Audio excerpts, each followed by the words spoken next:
Refin Review.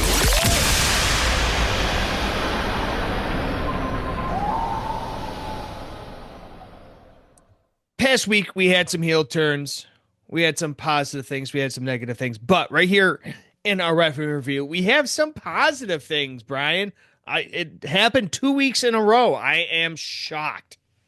I am too. But I like to put things over that need to be put over. I'm going to go back to the pay-per-view for TNA this weekend out in El Paso. And I would like to say that Paige, Daniel, what's Paige's last name? Prince of Ali. Paige Prince of Ali. Prince of Ali. Yeah. Oh, okay. Who gave her that name? Her dad? That's not her shoot name. That is. Swear. Prince of Ali? Prince of Ali. Of Volley. Prince of Okay. Ali. Okay. Well, okay. So Prince of Ali, Paige Prince of Ali. Well, this was positive, anyways. It is still. I've never heard of that in my life. And I'm if not there gonna any- lie. I thought it was her gimmick. I thought it was a gimmick thing too. But then she was like, "No, that's my real name." And I was like, "What? All right. Oh, wow. Okay." So here's a challenge for any of the listeners out there. Please tweet me and let me know if you've ever heard of that name in your life. But it's a pretty name. But I thought she had an outstanding night. She did a very nice job.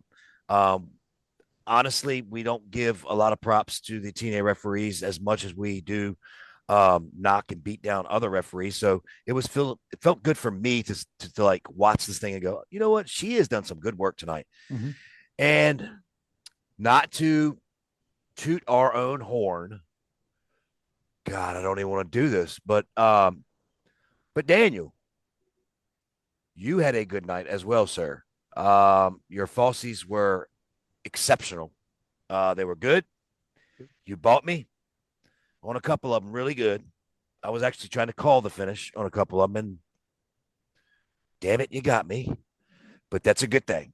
So I think that you two really stood out at the pay-per-view as far as the refereeing department goes, and happy you were in it this week because normally, you know, I'm crushing you when I can, but you did good, son. You did good.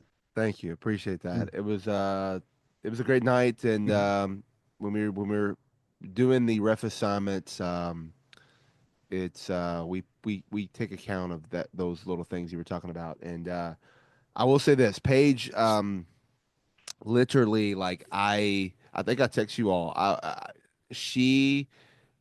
was so freaking happy with her falsies in that Tessa Blanchard match. I mean, I'm a proud papa, like because you know I've obviously she started at NXT and came with us, so I've helped, you know, not just me but other people too, but helped her in developing and getting better, and that's one of the things that I just was kind of talking to her about months ago about her falsies, and you know don't you know keep it like the finish and don't give it away, and I almost had tears. I was so happy, like how like I couldn't. As soon as we're switching over to the next match, and I had the next match, and I'm walking past her, and she's coming up the ramp with not Tessa but Ling Lee coming up carrying her, you know, like helping her out to the ring, and I just said, such great falsies. I'm so proud of you. We'll talk later. And I went on back because I mean I had to let her know that they were so good right there. So Daniel, I'm gonna go on a limb. I'm gonna go on a limb. Yep. Don't tell her, and if she's a listener, I guess she'll hear. But she better be. What's her last name again? Say it one more time. Prince of Ali. Prince of Ali. I'll never remember that either. Just like the twisting, burning fire penis. But I think right now she's the number one female referee in the business. I really do. Me and Mike Kyoto were talking personally last week on the phone. He also felt the same.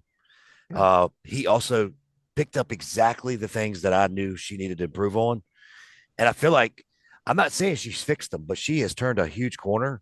And she's comparing me more like this. Like, you're now the Brian Hebner and she's the Daniel Spencer in your ref crew. You don't have to bury anybody. You don't have to talk about it. I'm just saying, I feel like when I was there, I felt like I had a very dependable, good referee that I could give whatever I thought needed more attention to. And you were that guy for me.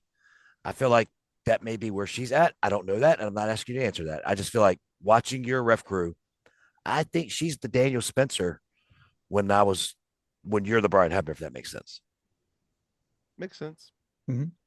I will have to give a shout out to another member of your ref crew too, Frank Gastino. Is that Yeah. his last name is If Gastino? that right? is his real name, yes. That is his Frank real Gastino. name. If that is his Man, real, if that, it you is. referees with names now. Good Yeah, Lord. well, cool. It's a cool name actually. That's more of a hockey It name. just but, sounds like he wants that's to okay. kill He's somebody. he's Canadian, so That oh my goodness.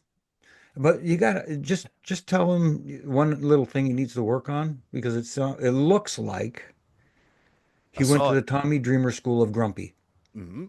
Okay, Put he a always smile on your face, brother. yeah. Every once in a while, it's okay to show some kind of emotion. You don't have to be Lurch from the Addams Family and just be deadpan the entire time. when his birthday was a month or so ago, a few weeks ago, and I created this little thing here, and I'll show you guys. It's basically Frank. Uh, if That you don't about see it, sums it up. sad. it's basically the same picture in a four box that says happy, sad, angry, tired. His face has not changed. It's the same picture, all of Mhm. them. So that's That, Frank. that, Yep. that pretty So, much sums it up. That Yep. pretty much. Yep. Yeah. And now I'm so not J- saying he should be over the top, and No. but every once in a while, flinch something. Yeah. Yeah. so Jimmy, Daniel, I'm not saying this, okay? Because there was a wise friend of mine that told me one time. He had the same thing. It was always a grumpy face, grumpy face, grumpy face. Never smiled. All the pictures, all of us having a good time all together in a group. We're all smiling. And he's like, just always. So I said to him, just like we're saying for Frank, come on, please show a little, just not over the top. So I went to him and I said, and I'm not saying Frank feels this way, but I'm just saying, this is what my friend told me. When you're ugly, why try to pretend like you're cute? And I was just like, I am not going to touch that. I am not touching that. And I don't know if Frank feels that way. And I'm not saying he's ugly or nothing. I'm just saying my friend told me, he goes, when you feel ugly, why try and act like you're cute? And I said, you do you, boo. Huh? No. Yeah. And I will say this about page two. I think it was just when she had her first title match. Her first title match she did back it was in Tampa, and it was I believe it was Josh Alexander versus Nick Nemeth. 30-minute, they went 30 minutes to a draw or whatever, and I put that over, but I pretty much made that same comment, or maybe it was on her birthday, I don't remember, but it's the same comment that you were just saying, Brian, that she is by far one of the best referees, if not the best female for sure, um, out there, and nothing against any other female out there because I think they're all do well at times. But yeah, I'm a little biased with when it comes to Paige and my trainee that I've been working with for the last year and a half. I mean, she's getting better and better too, Alice Lane. So kudos to her too. But Paige is on a different level, and Alice will get there one day, and she's heading in that direction too. So I love my crew. I really love my crew. I call us the dream team for a reason. So I love my crew. So yeah. Paige is staying consistent, buddy. And that's the thing. She has to stay Correct. consistent, Yes. and she was not before. And I'm noticing, and I'll watch Thursday and revisit this again. But for this week, as RJ would say, this is a very difficult thing for me to do, but I'm giving her props. And I think that the consistency, the nice false finishes that she did and displayed at the pay-per-view were phenomenal. And I just think that she deserved to get her flowers. Mm-hmm. So like I said, nice work. And nice work out of you two, man. Thank you. Now, real quick before we move on to the second count, I don't think we ever the last week of the week before. I don't think we ever talked about the winner of the ref off, the falsie off. Mm. You just reminded me. You just reminded me of that. So we have to maybe bring that up next week and finish that topic. That's true too. That's true. All right, so let's make the announcement right now. We will come up with the winner between me and Jimmy next week. I'm ready this week, but I'm going to give Jimmy a week, and I'll take one as well. But yeah, you're right. It's long overdue. We apologize. We did kind of throw that under the We're gonna rug. make Daniel sweat for a week. Yeah. Why not, right? Yeah. So guys, next week, Rod too, because he's listening as well. So Okay. where was Rod at this week anyway? Well, he's too good to go overseas. Mm. um, Well, But anyway, some people need a week off, man. Come on. he works 1 day a week. Well, he stayed. I think he stayed in. I think he stayed in Barcelona. I don't blame him. I don't blame boy. him. What the hell? Barcelona's nice. Hope you enjoyed your time off, Rod. I know that 1 day a week's killing you, kid. Can you handle the grind, bruv? The grind, bro.